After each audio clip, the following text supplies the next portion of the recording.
So, after being with this Durango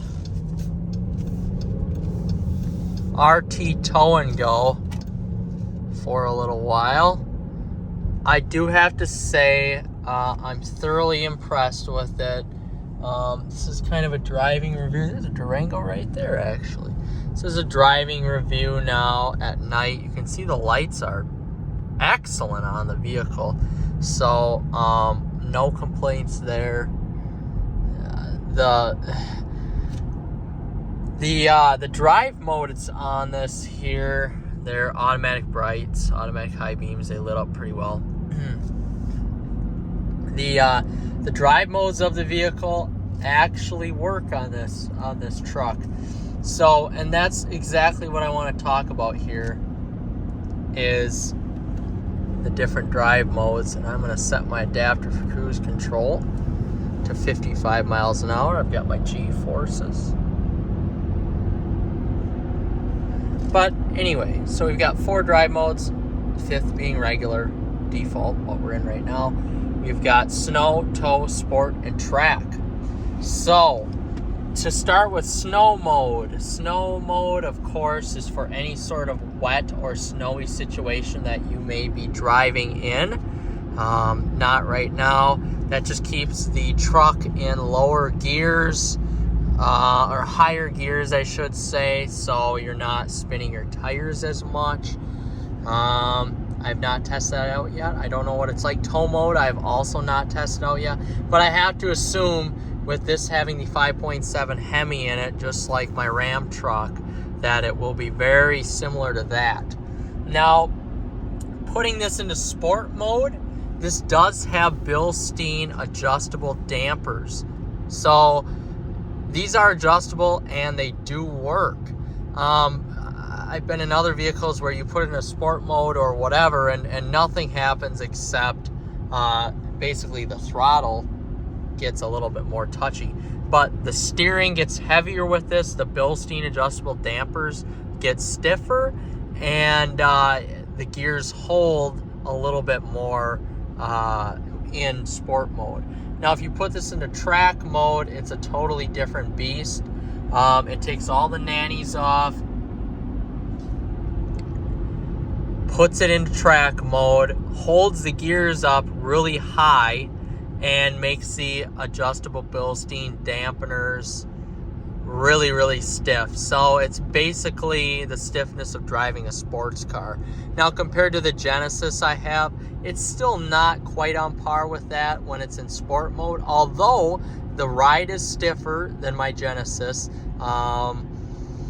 And I contribute that, of course, to the Bilstein dampeners compared to my Sachs dampeners that I have on my Genesis. So I really do like the way that this truck handles when it's in track mode. And not to mention, you get this unbelievable noise that comes out of the Hemi. My truck doesn't do this. It's very, very loud, as you guys know, with that Gibson exhaust, but this has the SRT exhaust, so it's pretty much perfect as to what the SRT sounds like.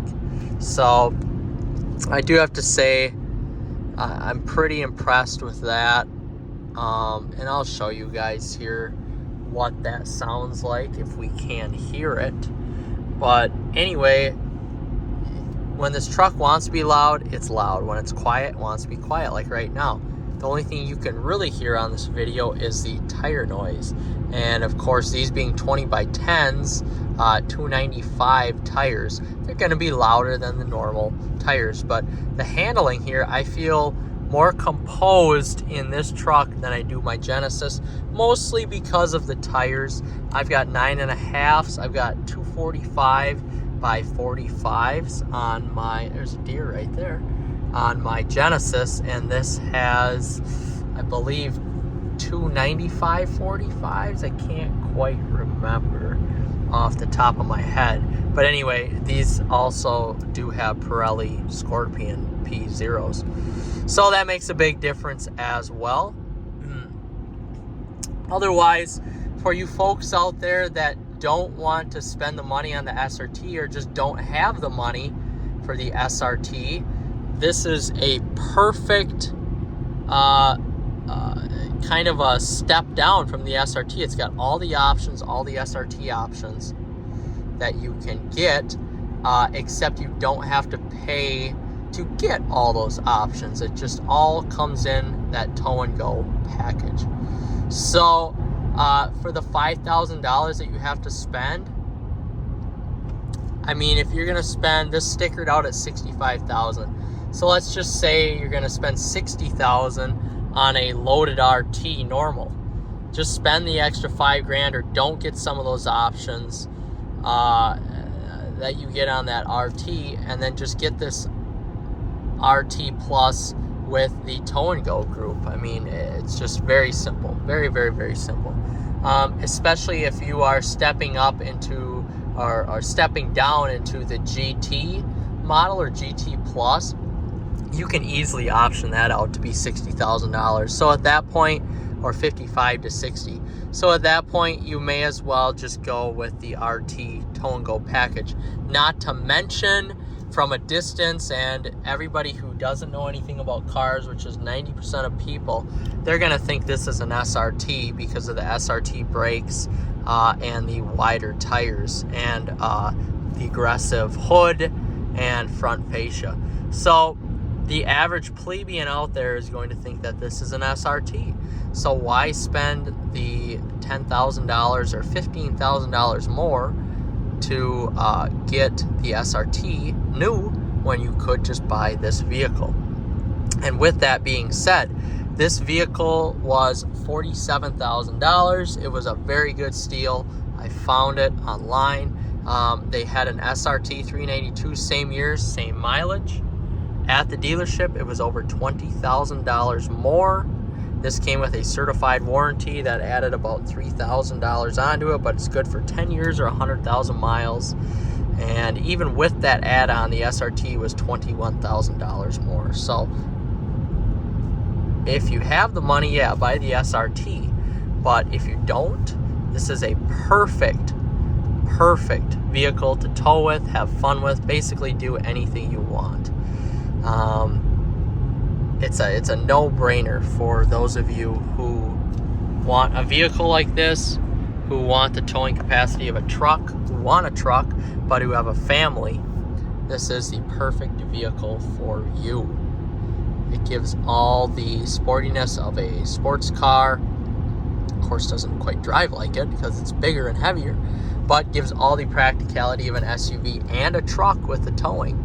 So it's a win-win-win on all fronts. This is probably one of the best designed and best made SUVs ever made, with the V8 in it. It's just perfect, and these are going out of existence like the dinosaurs of the past with the meteor that came into Earth. So buy one now while you still can.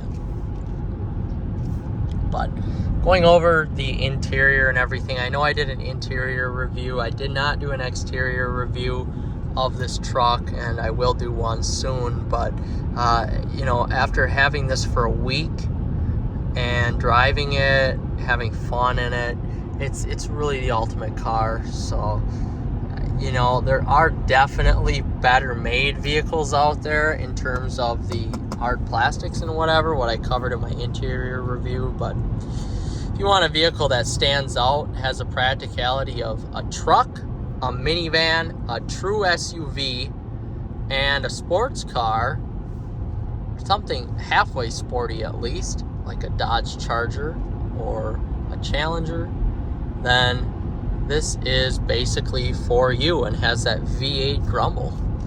This is basically for you. Definitely can't go wrong with this truck.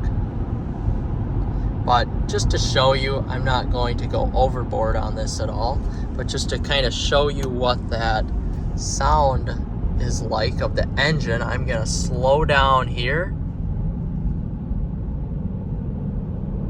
I'm going to pass a few of these houses. I'm just gonna slow down, put it into first or second gear, and then I'm gonna manual shift this. We're just gonna see what it sounds like.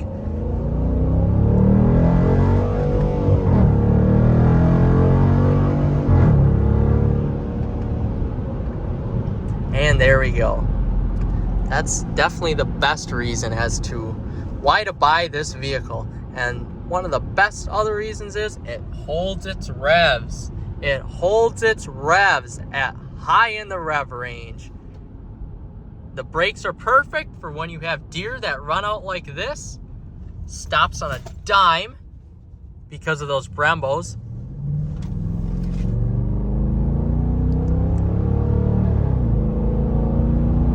And you can also have fun with the acceleration. So, perfect vehicle for those of you looking for a traditional SUV. And I just don't know what else to say. I'm thoroughly impressed with this truck. It's got all your creature comforts. It's exactly what you're looking for a used truck under $55,000 or a new truck under, $70,000. You just can't go wrong. Hopefully this sort of review helps you guys out, but what a badass truck this is. Badass. I love it.